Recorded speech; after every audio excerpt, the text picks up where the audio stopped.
शं वरुणः शन्नो भवत्वर्यमा शन्न इन्द्रो बृहस्पतिः शन्नो विष्णुरुक्रमः ॐ शान्ति शान्ति शान्तिः।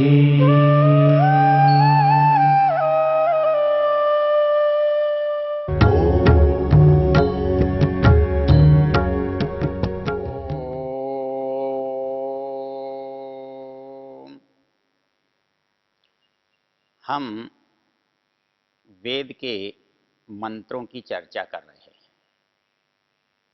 हमारी चर्चा का जो विषय है वो ऋग्वेद के 10वें मंडल का 71वां सूक्त है।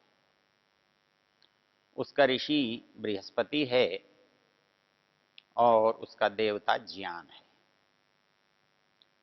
अर्थात इन मंत्रों का विषय ज्ञान है और बृहस्पति क्योंकि ज्ञान का अधिष्ठाता है, गुरु है, परमेश्वर है, ज्ञान का स्वामी है, इसलिए वो इसका ऋषि भी है। अर्थात ज्ञान को देने वाले को या ज्ञान जिसके पास अधिक है उसको हम बृहस्पति कहते हैं। वैसे बृहति वाणी को कहते हैं। तो वाणी से जो कुछ हम प्रकट करते हैं, निकालते हैं, प्रकाशित करते हैं, वो ज्ञान है। हम जो जानते हैं वही बोलते हैं, हम जिसको सिखाते हैं वही बोलते हैं। इसलिए वाणी को, ज्ञान को जो जानता है, उसका स्वामी है, उसका अधिपति है, उसको बृहस्पति कहते हैं। इसका एक और नाम वाचस्पति भी है, वहां भी उसका अर्थ वाणी का स्वामी है, अधिष्ठाता है। हम इन मंत्रों की चर्चा करते हुए आज एक मंत्र की चर्चा करेंगे। वो मंत्र इस प्रकार से है। सर्वे नंदन्ति यशसा गतेन सभासाहेन सख्या सखाय किल्विषस्पितुषणिर्घ्येषाम अरम हितो भवति वाजिनाय। इसमें एक बड़ा रोचक तथ्य है। परमेश्वर तो सर्वज्ञ है, उसके पास हर विषय का संपूर्ण ज्ञान है। जितना संसार का निर्माण है वो उसके ज्ञान से ही हुआ है। इसलिए जो जिसका निर्माण है, जो जिसकी रचना है, जो जिसका विषय है, उसके बारे में उसे जानकारी हो, ये स्वाभाविक है। किंतु मनुष्य जो है, ये इसको आवश्यकता तो बहुत विषयों की हो सकती है, लेकिन इसकी जानने की जो क्षमता है वो सीमित है, और दो प्रकार से सीमित है। एक तो परमेश्वर के पास जो ज्ञान है वो उसका स्वाभाविक होने से नित्य है, और मनुष्य के पास जो ज्ञान है वो स्वाभाविक ज्ञान से भिन्न जो ज्ञान है उसे हम नैमित्तिक जैसे कहते हैं। तो वो दूसरे से प्राप्त होता है और सीमा होने से सारा प्राप्त नहीं किया जा सकता है। तो इन दो परिस्थितियों को याद रखने की आवश्यकता है। एक परिस्थिति कि हमारे पास सारा ज्ञान स्वाभाविक नहीं है, नैमित्तिक है, और वो किसी दूसरे से हमें प्राप्त करना होता है। इसलिए जो ज्ञान हमने प्राप्त किया है वो तो हमारे पास हो सकता है, लेकिन जो हमने प्राप्त नहीं किया है वो हमारे पास नहीं हो सकता। दूसरा चीज, हम सब ज्ञान को प्राप्त भी नहीं कर सकते, क्योंकि हमारा सामर्थ्य, हमारी शक्ति, हमारी बुद्धि सीमित है। जीवात्मा एक देशी है, अणु है, उसके पास सामर्थ्य है, लेकिन वो समग्र सामर्थ्य का स्वामी नहीं बन सकता, क्योंकि समस्त साधन उसके पास नहीं है। इसलिए एक चीज हमारी समझ में जो आती है वो ये है कि हम जब ज्ञान की हमें आवश्यकता होती है या ज्ञान का हम उपयोग करते हैं तो हम ऐसे ज्ञान का भी उपयोग कर सकते हैं जो हमारे पास नहीं है। और यदि देखा जाए तो अधिकांश उपयोग हम ऐसा करते हैं जिसका ज्ञान हमारे पास नहीं है। उदाहरण के लिए ये शरीर ही हमारे पास है, लेकिन इसकी रचना, इसकी कार्य पद्धति, इसका स्वरूप, ये जो कुछ भी हमारे सामने है उसके विषय में हम कुछ भी नहीं जानते। संसार में हम कार खरीदते हैं, हवाई जहाज भी खरीद लेते हैं, लेकिन उसके बारे में जानना हमारी आवश्यकता में शामिल भी नहीं होता और हम जान भी नहीं सकते। चाहे आदमी ने बड़े बड़े पानी के जहाज बना लिए, रॉकेट बना लिए, आसमान में धरती पर चलने वाले बड़े बड़े वाहन बना लिए, इनमें बहुतों का ज्ञान इकट्ठा होकर काम करता है। कार में चलाने वाला अलग होता है, इंजन ठीक करने वाला अलग होता है, उसका जो दूसरा हिस्सा है उसको करने वाला अलग होता है, और तो कोई सीट जो आसन है उसको बनाने वाला अलग होता है, उसमें बिजली का काम करने वाला अलग होता है, आदि आदि। तो इससे पता क्या लगता है कि एक आदमी जो नहीं जानता है उसका भी वो उपयोग करता है। तो अब कैसे करेगा उसका उपयोग? तो उसका उपयोग करने का एक ही प्रकार है कि जो उसको जानता है उसका साथ ले ले, उसका मार्गदर्शन ले ले, उससे करवा ले। तो समस्त संसार में ज्ञान का उपयोग इसी तरह से होता है। हम जिस घर में रहते हैं उस घर के बारे में हम कुछ नहीं जानते।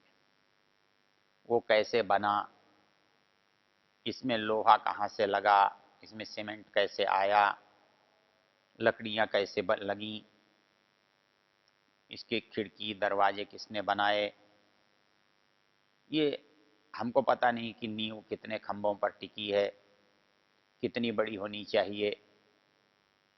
तो ये जो परिस्थिति है, उपयोग तो हम पूरे का कर रहे हैं, लेकिन उसके निर्माण से हम परिचित नहीं।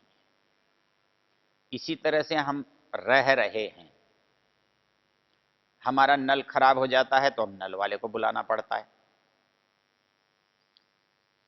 हमारी बिजली खराब होती है तो बिजली वाले को बुलाना पड़ता है, हमारा कोई उपकरण बिगड़ जाता है तो अलग अलग लोगों को बुलाना पड़ता है। तो हम जो सब का सब ज्ञान है और संसार में अलग अलग लोगों के पास है, वो एक दूसरे के काम आता है। इसलिए परमेश्वर का ज्ञान वो भी हमारे काम आता है, और उसके पास ज्ञान, क्योंकि वो स्वयं असीम है, अनंत है, संपूर्ण है, तो उसका ज्ञान भी उसी के गुण वाला होगा, उसी के गुण वाला होता है। क्योंकि हमारे पास समस्त ज्ञान क्यों नहीं है, और हम चाहें तो भी समस्त ज्ञान हमारे पास क्यों नहीं हो सकता है? क्योंकि हमारी उपस्थिति, हमारा सामर्थ्य वो ऐसी नहीं है, इसलिए नहीं हो सकता। उसके पास है इसलिए हो सकता है। तो उसको किसी की सहायता की आवश्यकता नहीं पड़ती, क्योंकि वो संपूर्ण ज्ञान उसके पास है, संपूर्ण क्रिया उसके पास है, वो सब कुछ स्वयं कर सकता है। इसके लिए उपनिषद ने एक बड़ी सुंदर पंक्ति लिखी है, न तस्य कार्यम करणम च विद्यते, न तत्समश्चाप्यधिकश्च दृश्यते, परास्य शक्तिर्विविधैव श्रूयते, स्वाभाविकी ज्ञान बल क्रिया। इस पंक्ति का अर्थ है कि हमारे पास जो ज्ञान है उसका कोई कारण है, इसलिए हमारे पास वो कार्य रूप में है। हमारी रचना का कोई कारण है, हम कार्य रूप में हैं। कोई चीज हमें कहीं से प्राप्त है, इसलिए वो आज है हमारे पास। कल वो हमसे भूली जा सकती है, छीनी जा सकती है, तो नहीं रहेगी। लेकिन परमेश्वर के साथ ऐसा नहीं है। न तस्य कार्यम करणम च विद्यते। वो स्वयं, उसका कोई कारण नहीं है और वो किसी का स्वयं कार्य भी नहीं है। वो इसलिए किसी से बना नहीं है और वो अपने जैसी कोई चीज बनाने वाला भी नहीं है। वो किसी दूसरे भगवान की रचना करने वाला भी नहीं है। न वो कार्य है न कारण है। न उसका कोई कार्य है, न वो किसी का कारण है, न उसका कोई कारण है। न तस्य कार्यम करणम च विद्यते न तत्समश्चाप्यधिकश्च श्रूयते। तो इसलिए उस जैसा भी कोई नहीं है और अधिक होने का प्रश्न ही पैदा नहीं होता है। उससे कोई बड़ा नहीं है, उससे कोई अधिक नहीं है, इसलिए समान भी नहीं है, तो अधिक होने का प्रश्न ही पैदा नहीं होता है। लेकिन इतना सब होने के बाद परास्य शक्तिर विविधैव श्रूयते। संसार में हम जब देखते हैं तो वो सामर्थ्य जहां जहां हम देखते हैं तो अलग अलग तरह का सामर्थ्य उसमें दिखाई देता है। तो वो सारा सामर्थ्य किसी एक के पास है तो उसे हम ईश्वर कहते हैं। मंत्र में कहा गया है परास्य शक्तिर विविधैव श्रूयते। जो इसकी विविधा शक्तियां हैं वो इसी के अंदर हैं, इसी से प्रकाशित हो रही हैं, इसी में प्रकट हो रही हैं। और ऐसा क्यों हो रहा है, ऐसा क्यों हो सकता है? इसलिए कि स्वाभाविकी ज्ञान बल क्रिया, उसका ज्ञान, उसका बल और उसकी क्रिया। उसका ज्ञान, बल और क्रिया मतलब किसी वस्तु के निर्माण के लिए जानकारी चाहिए, वस्तु के निर्माण का सामर्थ्य चाहिए और वैसा कर सकना की योग्यता चाहिए। कोई व्यक्ति भवन बनाना चाहता है, जानकारी उसके पास है, लेकिन यदि साधन नहीं हुए तो कैसे बनाएगा?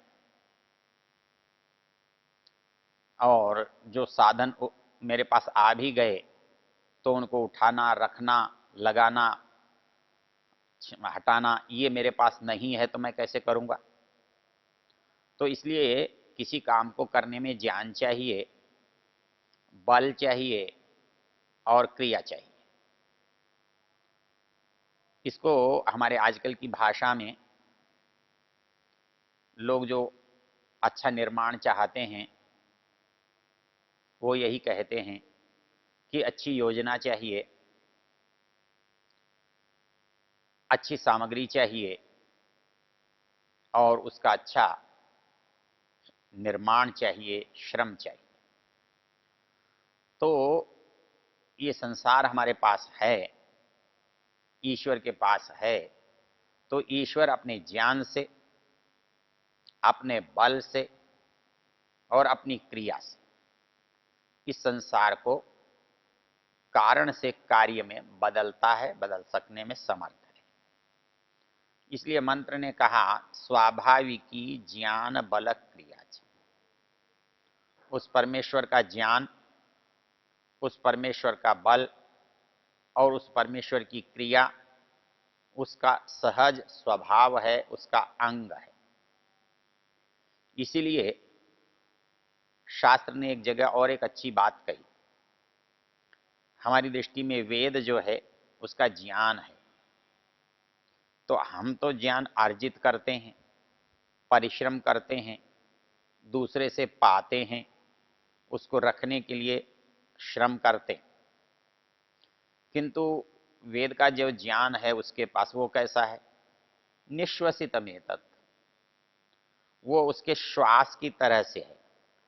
अर्थात मनुष्य के जीवन में जो कार्य सबसे महत्वपूर्ण है, कठिन है और बहुत सहज रूप से किया जाता है, वो मनुष्य करता है, जिसके बिना जीवन ही संभव नहीं है, वो श्वास प्रश्वास का लेना है, छोड़ना है।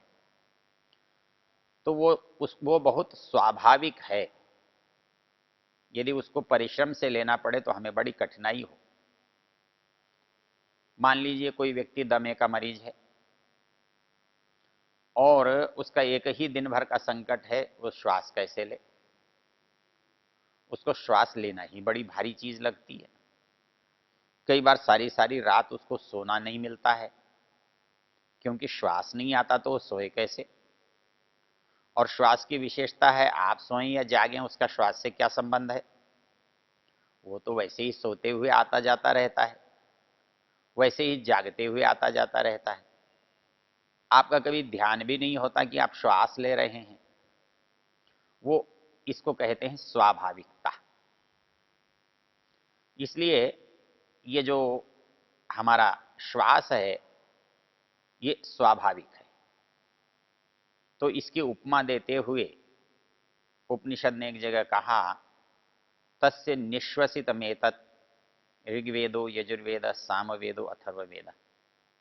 मतलब समस्त ज्ञान जो संसार में कहीं भी है, हमें अनुभव में आ रहा है, हमें अनुभव में नहीं आ रहा है, हमने देखा है, हमने नहीं देखा है, वो सब का सब क्या है, तस्य निश्वसितम।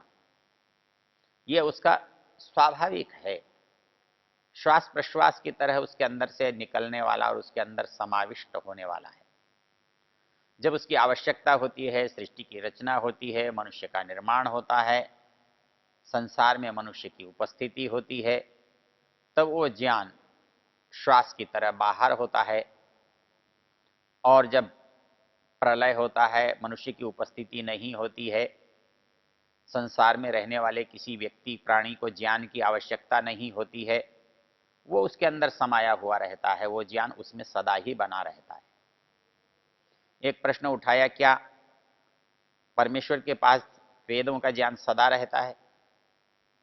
तो सदा रहने और नहीं रहने का प्रश्न हमारे जैसे लोगों के साथ उठता है, जिनका अस्तित्व ही कभी होता है और कभी नहीं होता है।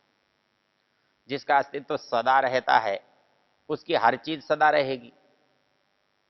जैसे हम सदा रहें तो हमारे हाथ पैर भी सदा रहने पड़ेंगे, हमारा मस्तिष्क भी सदा रहना पड़ेगा। हम सदा नहीं रहते, इसलिए हमारी शक्तियां भी सदा नहीं रहती हमारे पास, सदा प्रकट नहीं हो सकती हमारे पास। किंतु परमेश्वर जब सदा रहने वाला है तो उसका समस्त सामर्थ्य भी सदा रहता है। इसलिए परमेश्वर का ज्ञान भी उसी तरह से नित्य है जैसे परमेश्वर नित्य है। तो उसका ज्ञान नित्य है, इसलिए हमारी तरह से कभी अर्जित करना नहीं पड़ता या कभी भूलने की नौबत नहीं आती। तो ये जो ज्ञान की परिस्थिति है, यदि ये बात हमारी समझ में आ जाए तो हमें मंत्र का भाव बहुत अच्छी तरह समझ में आ सकता है। ओ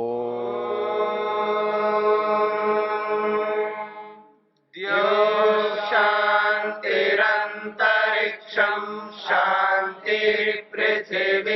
शान्तिरापः शान्तिरोषधयः शान्तिः वनस्पतयः शान्तिर्विश्वे देवा शान्तिर्ब्रह्म शान्ति सर्वं शान्ति शान्तिरेव शान्ति क्षमा शान्तिरेधि। ॐ शान्ति शान्ति शान्तिः।